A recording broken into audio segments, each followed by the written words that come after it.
Welcome to XLMOTO, where today we're talking chains. So we're going to talk about cleaning your chain, adjusting your chain, taking up the slack, and making sure your chain's good to go for your next ride.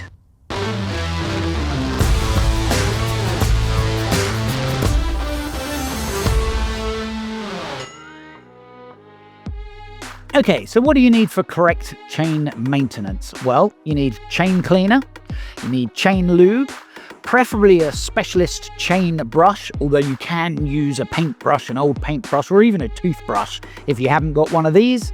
And for adjustment, you're going to need a spanner and you're going to need some rags, pair of gloves, and you're good to go. Let's get on with the job. Okay, so cleaning your chain can actually be quite a mucky job. Now, if your chain's super dirty, then it might be a good idea just to wash it off with some soap and water first, and that will just get the rough debris out the way. Once that's done, then you want some chain cleaner. What I normally do, I stick a rag underneath, you get your chain cleaner. Whatever you do, don't spray this stuff anywhere near your disc, okay? Because this is a lubricant, and that means that your back brake will stop working. So it's generally a good idea to start from somewhere near the center of the bike. That way it won't go anywhere near the disc. Right, so what do?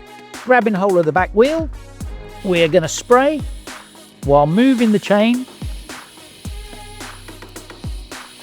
We're going to go to the side, then we're going to go over the top. And once we've been right the way around, we can let that sit for about 30 seconds and then we'll move on to the next stage. It does help if you have the correct tools, which is a brush cleaner. So you'll see that this has brushes on the left side, brushes on the right side, and brushes on the bottom, which means it cleans both sides and the top and bottom of your chain. It's a pretty simple process. You put it on your chain, you hold it in, and you just spin your wheel.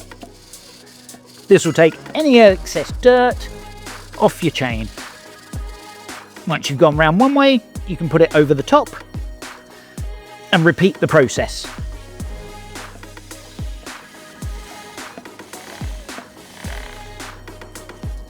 Okay, one clean chain. Next up, lube. Same thing again, you don't want to get this anywhere near the disc, so you want to lube it from the middle once again.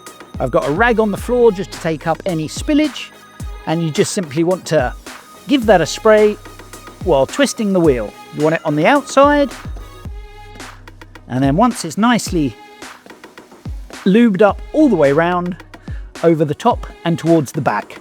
Now we've got the chain lubed up, we just want to remove any excess lube from the chain, and that's it, we're good to go. So place a rag around your chain and simply twist the wheel, and that will just soak up any excess lube. Next up, we're just going to check the chain itself. So a chain, you're going to know if it's worn, usually by taking from the back of the sprocket and pulling outwards. Now on this particular one, you can see there's just a small amount of movement there. Okay, now if you were to be able to pull that chain and see daylight in between, that would pretty much tell you it's time for a new chain. The other thing to look out for on your chain, if it's starting to rust, and also if there are links that are bent. So if when the bike's not running, there is a link like this, that's generally not a good sign. What it means is that the grease has run out from inside the chain itself, and now you're starting to stick. This means that you won't have a great operation on the bike, and it could potentially be dangerous and potentially time to change your chain. Okay, so adjustment, chain adjustment. How do you adjust your chain? Right, well, for a start, you need to know if it needs adjusting. So, easiest way to do that, if you get something solid and you put it underneath the chain, you're looking for around 2 to 3 centimeters of movement.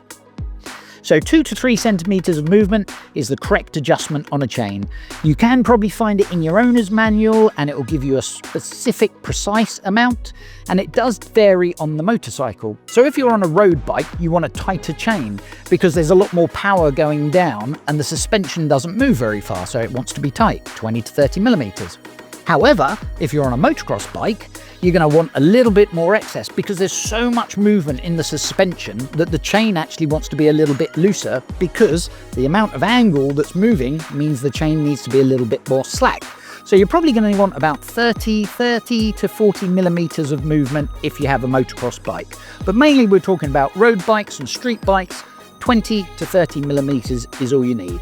Okay, now if it's more than that, how do you adjust it? So here we have to move to the back of the bike. Now there's two general ways that chains are adjusted. Now there is one which has a double bolt at the back here, and that, once you do this bolt up, pulls the back wheel backwards. Alternatively, sometimes you will have an adjustment on the swing arm which has little increments that you can turn. Okay, so before we get started on this particular bike, I have a paddock stand holder on here. So the first thing we need to do is remove that and take that out the way to get to the main bolt underneath it.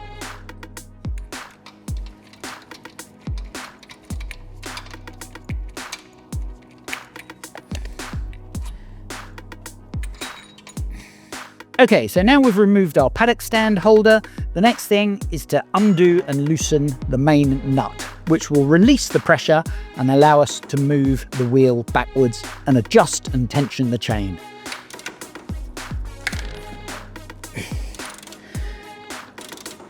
Okay, so the bolt doesn't need to come completely off, it just needs to be loose enough so that you can then adjust both sides nuts on the rear swing arm. So let's attack that next.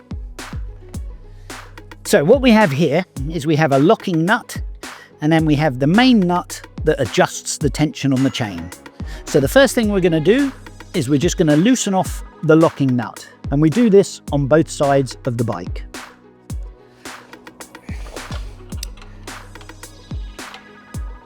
Okay, so now we've loosened off the locking nut on the rear, and what we're going to do is we're going to do small turns. So what we'll do is we'll go half a turn. All right, now whatever you do on this side of the bike is super important you do it on the opposite side of the bike. So now I'm going to move the same on the other side. Once we've done that, we can then check the tension on our chain again. We probably want to come up a little bit more, so I'm going to give it one more half a turn. So we adjust it on one side, and whatever you do on one side, make sure you do it on the other. The reason being, if you just adjust one side, your wheel is not going to be in a line. So both sides need adjusting so the wheel stays straight, and that way the chain is straight too. So whatever you do to one side, you do it to the other. And when you do this, you don't turn it 3 or 4 times round. Half a turn each time on each side, go back, check the tension of the chain until it's correct. So we're just going to do the other side to make sure that we're even. And now we're good to go. We can start tightening up the second nut, and that will stop any movement whatsoever. So now we've adjusted the chain, we'll check the tension again. And we have roughly between 20 to 30 millimeters of movement, which means that that chain is perfectly tightened and torqued for the job. So now we're just going to do the reverse of what we did before. We need to tighten up the 2 locking nuts. So there are 2 nuts to ensure that the first knot doesn't come undone. We need to hold our spanner on here, and this is where you need 2 of the 12 spanners. You put the second spanner on, and then you're going to just tighten the outer nut, which then will hold both these nuts together and means there will be no movement on this area at all. Okay, so now we've tightened up the 2 nuts on the back, so we know that's secure. The final job to do is just to tighten up the remaining axle bolt, and then we're all good. So we're going to set the torque wrench. I've already checked, and it's to 105 Newton meters, which I've set on my torque wrench. And now I'm going to put this on, and we're going to do it up until you hear the click. And that's it, we're all done. We're ready for the road, let's go ride. We've cleaned our chain, we've lubed our chain, we've adjusted our chain. So the final thing to remember is that chains are pretty important. So you really want to be checking your chain probably every 500 to 1,000 kilometers just to ensure that everything's okay, because it is a pretty important component on your bike. So that's it from XLMOTO today. We hope you've enjoyed the show, and we'll see you next time.